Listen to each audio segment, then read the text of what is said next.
Assalamualaikum teman-teman, kembali lagi bersama saya Melza Rensiana. Di video kali ini saya akan menjelaskan kembali bagaimana sih menggunakan aplikasi Wolfram Matematika dalam menyelesaikan soal-soal matematika. Nah, kali ini soal-soalnya lebih menantang nih teman-teman. Kita akan membahas soal-soal mengenai vektor.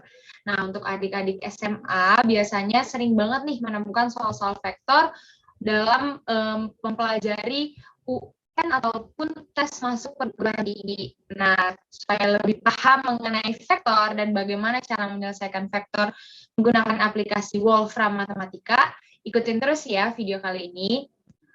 Oke teman-teman, di sini aku udah punya 5 soal mengenai vektor, 5 soal-soal simple nih. Nah, tapi gimana sih caranya? Apakah simple juga? Nah, mari kita lihat ya teman-teman. Nih, di sini soal yang pertama mengenai vektor yang saling tegak lurus.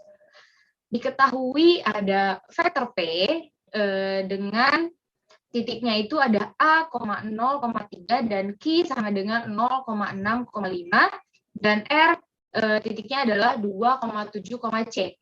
Oke, dari soal kita identifikasi dulu apa sih yang harus kita cari. Oke, pertama kita berikan input. Oke, input titiknya terlebih dahulu teman-teman. P itu adalah A, 0,3. Kemudian Q adalah 0,6,5 dan R adalah 2,7, C. Bentuk penulisan titik vektor ini menggunakan indeks kurung kurawal, teman-teman, menyatakan titik-titik I, J, K. Oke, kita punya P, Q, R. Kemudian vektor PQ, bagaimana kita mengetahui vektor PQ ini? Nah, kita tahu vektor PQ, maka titiknya adalah vektor Q dikurang vektor P. Kemudian vektor QR merupakan R dikurang dengan Q. Nah, maka haruslah nilai A min C adalah, oke, kita identifikasi dulu. Vektor Q kurang P dan vektor R kurang Q. Oke, diketahui vektor Q min P adalah min A, 6,2 dan vektor QR atau R min Q adalah 2,1, min 5 plus C. Kemudian syarat vektor saling tegak lurus itu apa sih teman-teman? Nah, kita di sini menggunakan fungsi solve di mana dua vektor dikalikan haruslah sama dengan 0. Jadi vektor Q min P dikali dengan di sini menggunakan dot product ya teman-teman. Dot product tanda titik haruslah sama dengan 0. Nah, maka nilai A adalah, oke, kita tahu bahwa nilai A adalah min 2 plus C. Maka nilai A plus C dengan nilai A adalah min 2 plus C adalah, oh maaf teman-teman, yang kita minta adalah A min C. Oke, A min C dengan, dengan A min 2 plus C adalah negatif 2. Ini jawabannya sesuai dengan kunci jawaban yang sudah kita siapkan. Cukup mudah kan teman-teman? Selanjutnya ada sudut antara dua vektor. Bagaimana sih kita menentukan sudut antara dua vektor? Oke, sama seperti sebelumnya, kita harus identifikasi dulu titiknya seperti apa. Di sini ada vektor A, vektor B, dan vektor C. Oke, karena di atas, di nomor 1, sudah disebutkan ada huruf A dan huruf C, maka terlebih dahulu kita clearkan huruf-huruf yang sudah ada di atas, sehingga tidak tercampur dengan soal sebelumnya. Vektor A adalah 1,3,3, kemudian B adalah 3,2,1, dan C adalah 1,-5,0. Oke, Kemudian yang diminta adalah sudut antara vektor A min B dan A plus C. Nah, berarti kita harus mengetahui terlebih dahulu A min B ada hasilnya berapa dan A plus C hasilnya berapa. Tapi kita bisa menggunakan cara yang singkat. Untuk menentukan sudut antara dua vektor, kita menggunakan rumus vektor angle. Nah, vektor angle dari apa? Dari vektor apa aja? Nah, yang dimintakan vektor A min B dan A plus C. Nah, bisa kita tuliskan langsung di sini, teman-teman. A min B, A min C. Jadi kita cukup sekali saja tanpa harus didefinisikan terlebih dahulu hasil dari A min B dan A plus C. Nah, kira-kira gimana hasilnya? Kita shift enter, diperoleh hasilnya adalah pi per 2. Nah, kira-kira pi per 2 itu sudut berapa sih, teman-teman? Nah, sudut berapa bisa kita gunakan perkalian 180 per pi. Shift enter, oke, hasilnya adalah 90 derajat. Sesuai dengan kunci jawaban yang sudah kita siapkan. Selanjutnya, mengenai cross product. Oke, di sini ada namanya cross product dalam materi vektor. Oke, diketahui vektor A. Oke, jangan lupa di-clear lagi ya teman-teman, huruf-huruf yang sudah kita sebutkan di atas, A dan B. Kemudian vektor A sama dengan 2, negatif 3,1. Kemudian B 1, negatif 2,3. Nah, yang ditanya adalah nilai sinus sudut antara vektor A dan vektor B. Nah, dengan menerapkan cross product, bisa kita menggunakan rumus seperti ini, teman-teman.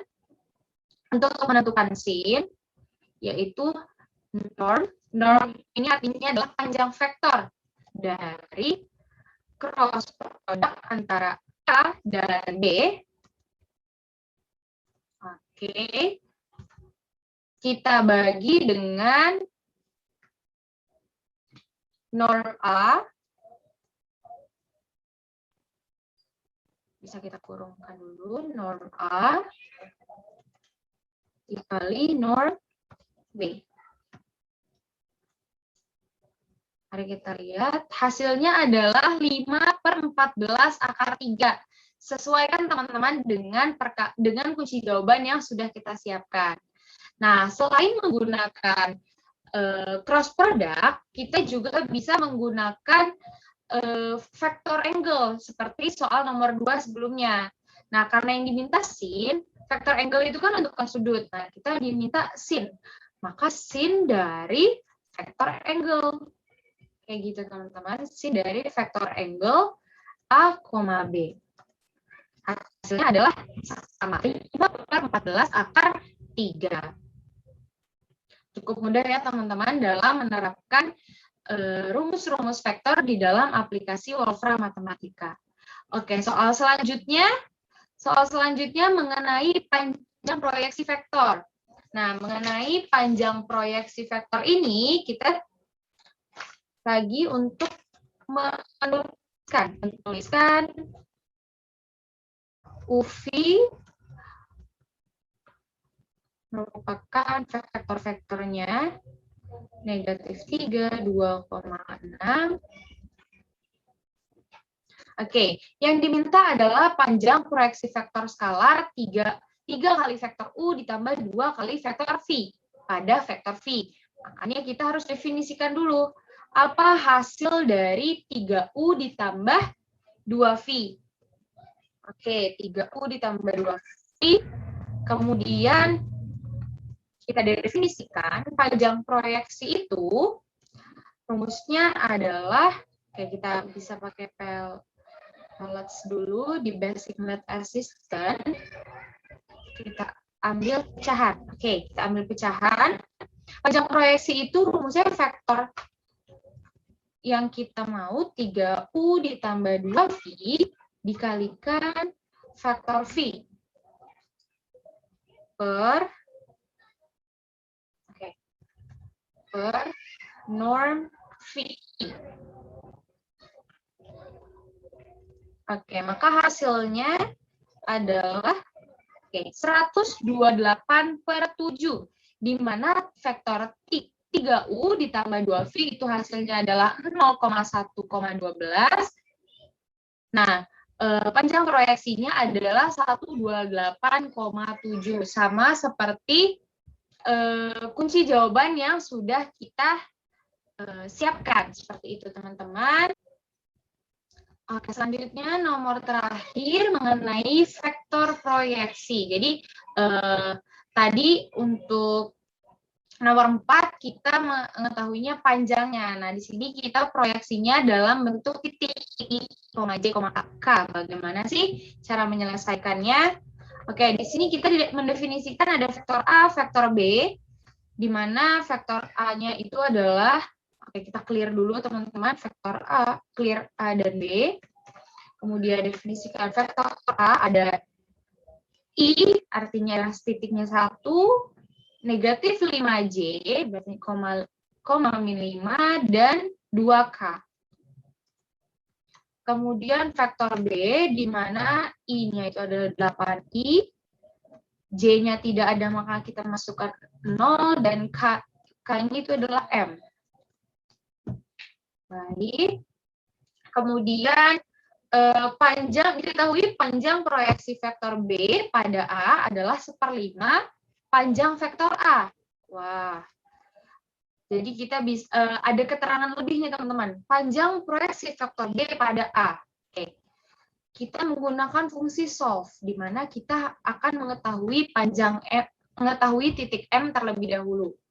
Dari vektor. Oke, kita menggunakan pellets dulu. Basic math system.